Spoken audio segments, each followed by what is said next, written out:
Diyarbakır'daki sivil toplum örgütleri olarak başta Şırnak, Diyarbakır ve Batman olmak üzere bölgedeki önemli politik davalar denilince ilk akla gelen isimlerin başındaydı Tahir Elçi. Hak ihlallerini ahime taşıdı, insan hakları için mücadele etti. Tahir Elçi'nin öldürülmesinin üzerinden tam 6 yıl geçti. Elçi 15 Ekim 2015 tarihinde CNN Türk'te Ahmet Hakan'ın sunduğu Tarafsız Bölge programına katılmasının ardından bazı çevreler tarafından hedef alındı. PKK bırakın şok edici şeyi değildir. PKK bir terör örgütü değildir. Bu sözlerinden sonra sürekli tehditler alan Tahir Elçi hakkında savcılık soruşturma başlattı. Diyarbakır Barosu'na gelen polislerce gözaltına alınan Elçi'ye meslektaşları alkışlarla destek oldu. Bakırköy 2. Ağır Ceza Mahkemesi'nden adli kontrol şartıyla serbest bırakılan Elçi hakkında örgüt propagandası iddiasıyla 7,5 yıla kadar hapis cezası istemiyle iddianame hazırlandı.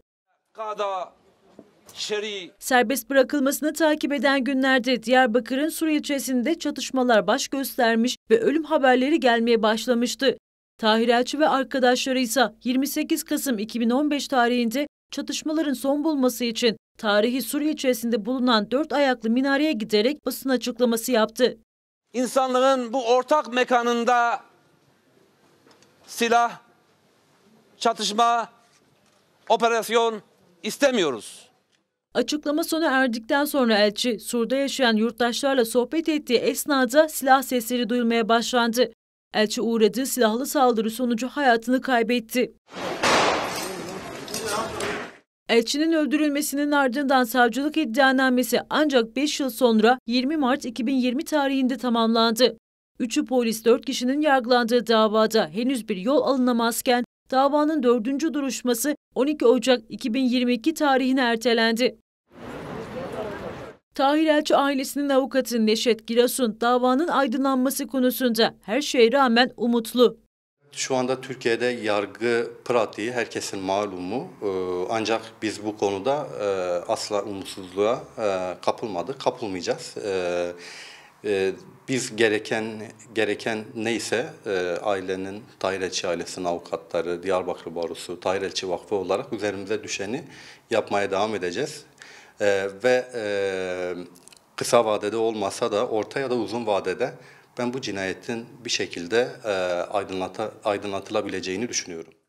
Tahir Elçi'den hemen sonra Diyarbakır Baro Başkanlığı'na seçilen Ahmet Özmen, görevde kaldığı süre boyunca elçinin misyonuna uygun hareket ettiklerini belirtti.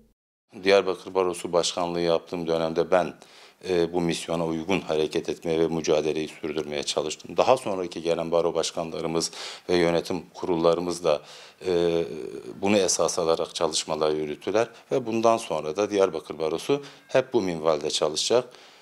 Ama Tahir Elçi'yi özlüyoruz. Bir yanımız eksik, bu ruhuz. Tahir Elçi Hikayesi kitabının yazarı Avukat Muharrem Erbey, uzun yıllar aynı adliye saraylarında mesai harcadığı Tahir Elçi'yi şöyle tanımladı. Tahir Elçi, Hrant Dink, Ahmet Kaya bu coğrafyada gerçeği ortaya çıkarmaya çalışan onca değerli şahsiyet hala faili belli ama ortaya çıkmayan bir süreci yaşadı. Tahir Elçi, Sur içinin, Sur'da yaşayan insanların, Cizre'nin, Van'ın, Gevaş'ın, Uludere'nin birçok yerinde hakkı, hukuku ihlal eden insanın avukatıydı. Unutulmayacak bir yerde olduğunu düşünüyorum. Diyarbakır'da yaşayan yurttaşlar da Elçi'nin ölüm yıl dönümünde bir kez daha cinayetin aydınlatılmasını istedi. Diyarbakır bir hayal kırıklığına uğradı. Değerli bir insandı. Yani Diyarbakır'ın bu Kürt davasına kendini vermişti adam. Yani Kürt'ün davasına ezilmesin, ölmesin, kardeşlikle iç içten yaşayalım, barış içinde. Yani Allah rahmet etsin, ne diyebiliriz yani, diyebileceğimiz pek bir şey yok. Ne şey insanlar öyle gitti.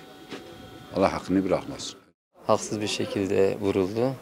Yine de hakkını Allah bırakmasın inşallah. Vallahi öldürmesi hakkında biz çok üzüldük. Ne diyeyim size yani, o vefatından sonra şehir Allah bulak oldu. Hayır bereket gitti yani. Bunu yapan da Allah hakkını bırakmasın. Bunu yapan elleri kırılsın. O da aynı şekil bulunsun kendisini.